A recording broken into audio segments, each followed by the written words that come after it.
Namaskar friends, this is NJ, your host on this channel. So friends, in this video we will have our discussion on the conjunction of Ketu in the natal chart. Like let's say for example, if you're born with Ketu being conjunct with any of the planets in the chart, what does it imply? In this video we will have our discussion on that. You know me, it's like the topic which I generally select, they are always connected with a governing theme in the transit. So at a time when I'm recording this video, Moon is transiting in the Leo sign and it is conjunct with Ketu over there. So friends, before I will start explaining you the results, as per my observation, as per my client consulting experience, let me share the transit results of Ketu even in my personal life. Like even if I were to share the result of Ketu's ongoing and the immediate last transit of Ketu. So because I'm a Aries Lagna, right now Ketu is transiting in the Leo in my 5th house. But let's first start with the previous transit of Ketu. So when Ketu was in the Virgo, because they are always in a retrograde motion, Ketu was transiting in my 6th house. Now friends, whenever we talk about anything to do with the soul elevation, liberation, or anything to do with the moksha, many times people undermine the importance of the 6th house. Now why? Because in the Hindu, in the Sanatan Dharma, like your soul progress is not only dependent on getting rid of the desires, which could be the domain of the 11th house, but also in the Hindu, in the Sanatan Dharma, we also believe that there are like certain debts which a person has to pay back. And all sort of debts are generally seen from the 6th house. Like for example, your debt, the rin which you owe to your devatas, the rin which you owe to your ancestors. So all of that we also see from the 6th house. Unless and until you haven't got rid of your debts which you owe to your parents, to your ancestors, to your devatas, how can the soul elevation be possible? How can the liberation be possible? And the beauty of the 6th house is that it is also 9th. It is the dharma of the 10th house. That means the rightful duty. And friends, in my case, first of all, the circumstances in which I went to India in 2023, 2024, it was like divine ordained. It was nowhere a part of the plan. It got materialized suddenly. When I went there in India, my parents, they told me that there is a very important once in 15-year kind of ritual which is going to be getting organized in our ancestral village. Your dad, my mom told me, your dad has already transferred our share as the amount, the donation amount. But I said, no, we will go in person just because I'm here, I'm visiting in India. So let's avail this opportunity. And friends, ever since my birth, I have never ever visited my ancestral village, my Kul Devata place, that terrain. And the time when Ketu was transiting in my 6th house, I got that opportunity to visit my ancestral village where my grandfather, my great grandfather have lived.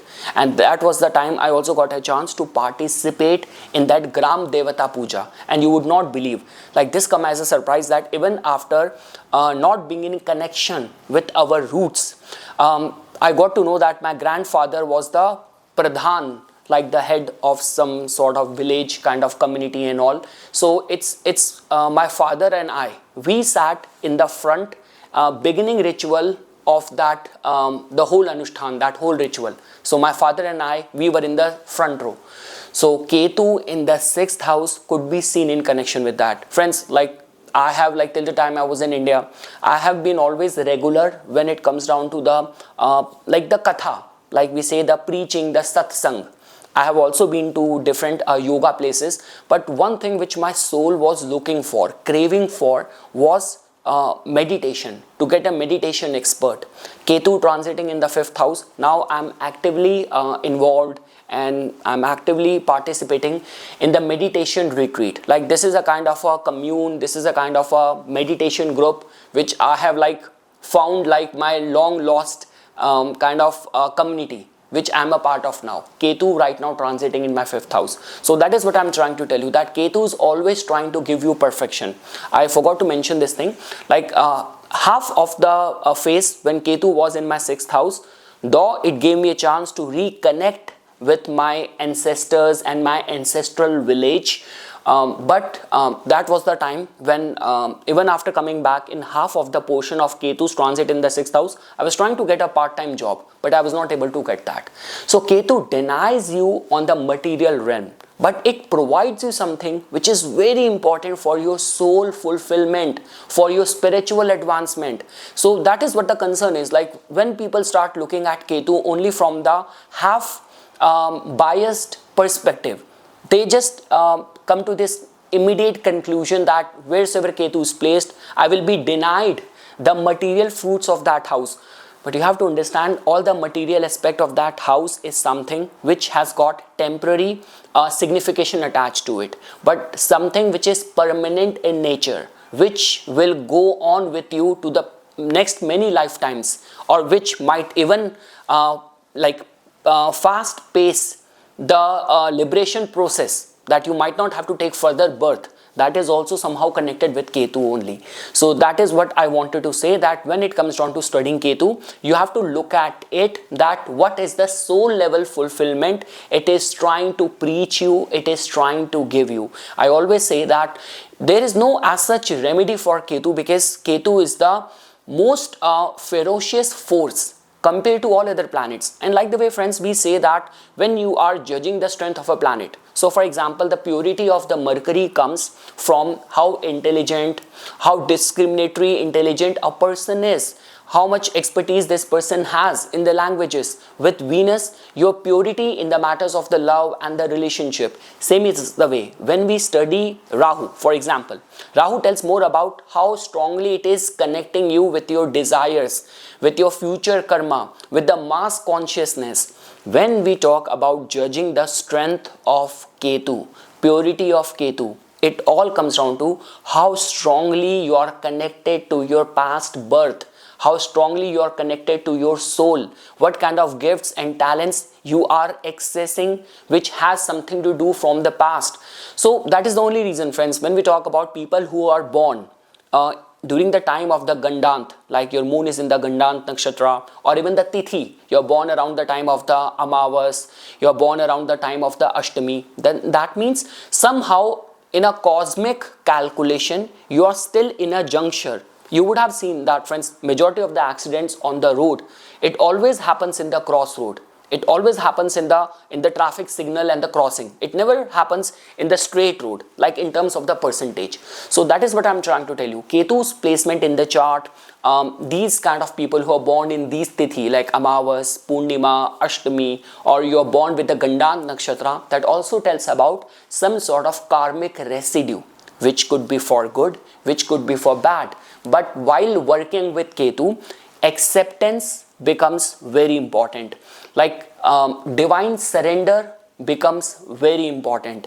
Meditation, meditating on the something which is which is permanent in nature, which is the dignity and the whisper of your soul.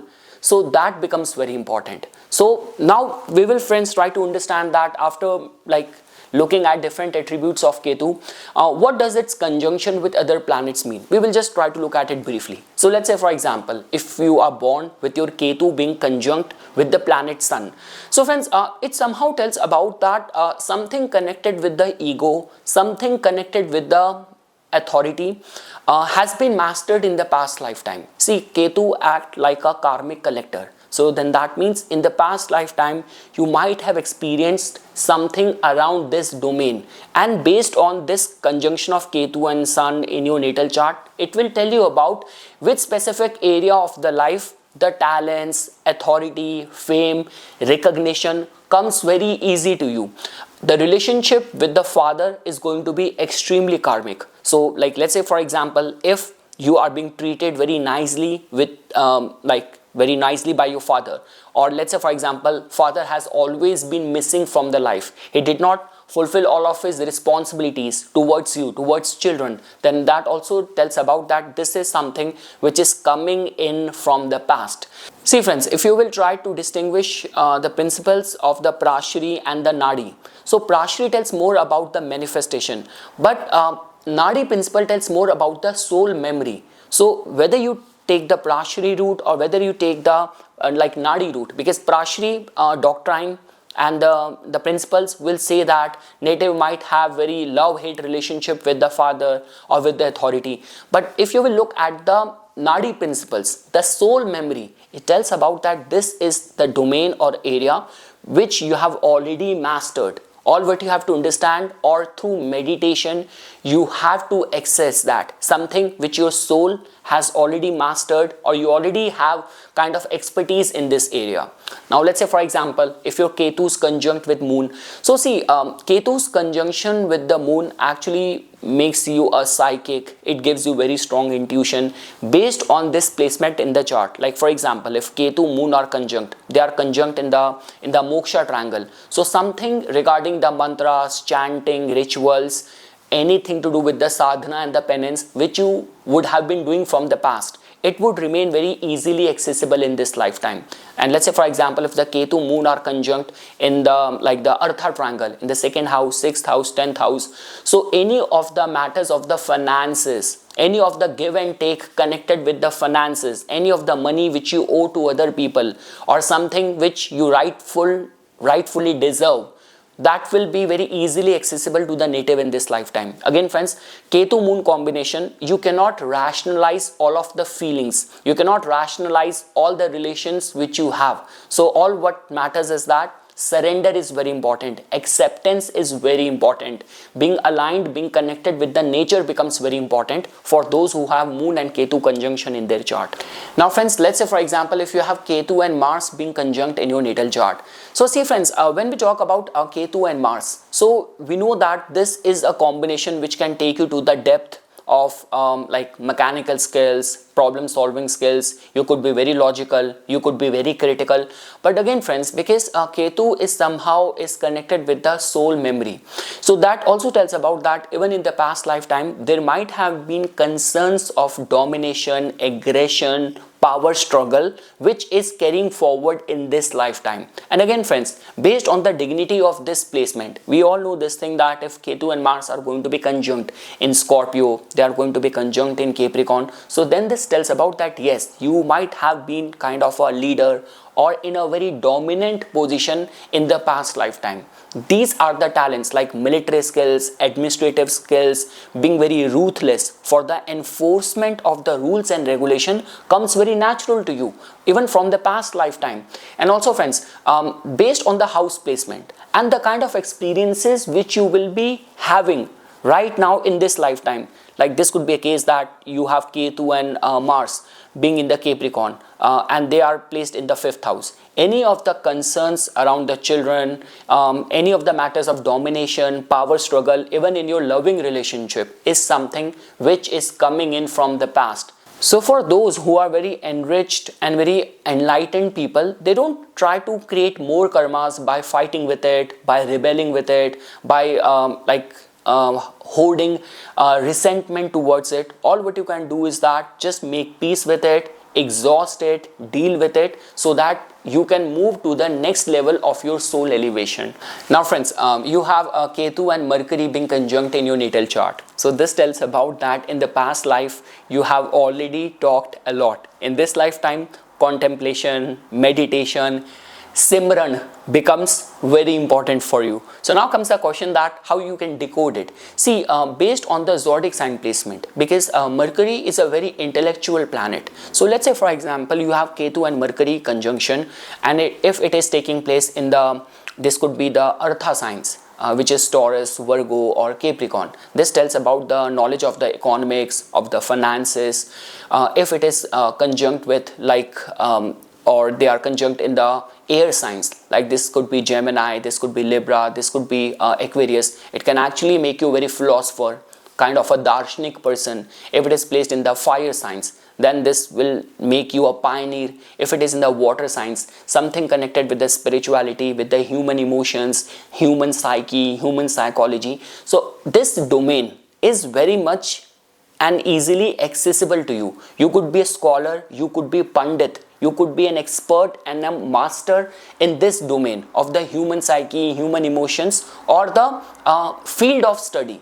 But all what matters is that how meditative you are to access this knowledge which is already residing within your soul. Again friends, Rahu is all external. The strength, dignity of Rahu is judged how externalized its energies are, how it can connect you with the mass consciousness, with the collective. But when it comes down to Ketu, Ketu's strength resides on how loosely you hold on to the life, how much you are able to sail with the flow of the life. I was like listening to this lecture by Osho. He was just sharing this story with that hypothetical character, I guess Musaddi Lal's name. So he explained that once this hypothetical character was traveling in a train, and in the train he was carrying his luggage, his belongings, he was carrying it on his head. Then a fellow passenger asked him that, hey, why don't you just put it down? He says, no, I cannot let anyone or anything else carry my weight. I will carry my own weight. He's like, okay, you're carrying the suitcase or luggage on your head. How about you by yourself? You are being carried away in the same train in which you are traveling. So I hope you would have understood the gist of it. It's just like that. Surrendering to the power or the force which is responsible for all of us, all of our lives, becomes very important. And when you have Ketu and Mercury conjunct, the discriminatory qualities of the Mercury somehow carries the flavors of the intuition as well. See, now that is a different case, like the way sometimes we come across a major shutdown happened, all the internet shut down. So those who have Ketu and Mercury, they might have those on and off shutdown period as well, when their mind is and their intellect, their decision making is completely cut off. But when it is working and through meditation, it can fairly be accessed. Talents, expertise, skills, even from the past, can be accessed. And obviously friends, your dynamics, your relationship with your maternal uncles or with your daughter, with your aunts, is somehow something which you have earned from the past. You have Ketu and Jupiter. So see friends, Ketu-Jupiter conjunction just tells about that you don't need a formal education. Wisdom comes to you very natural. Omens talks to you in a very natural kind of way. But again friends, there is a catch over here.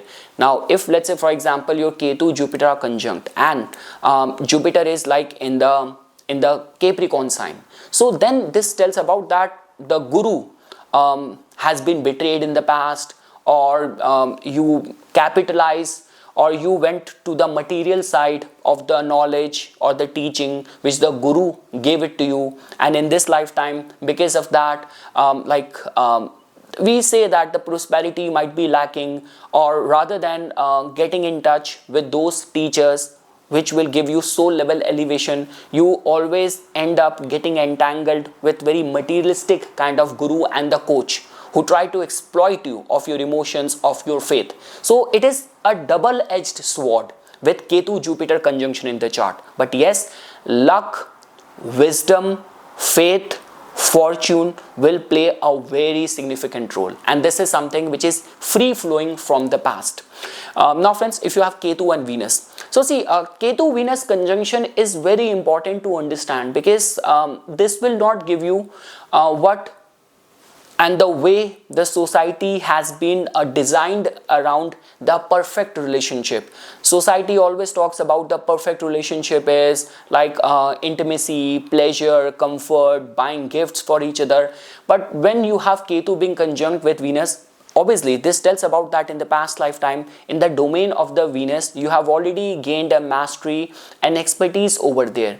In this lifetime, it is more of going to be like how spiritually available your partner is, how emotionally and like in a very intuitive kind of way your partner and the presence of the partner in the life is nurturing you, is nourishing you, taking care of you.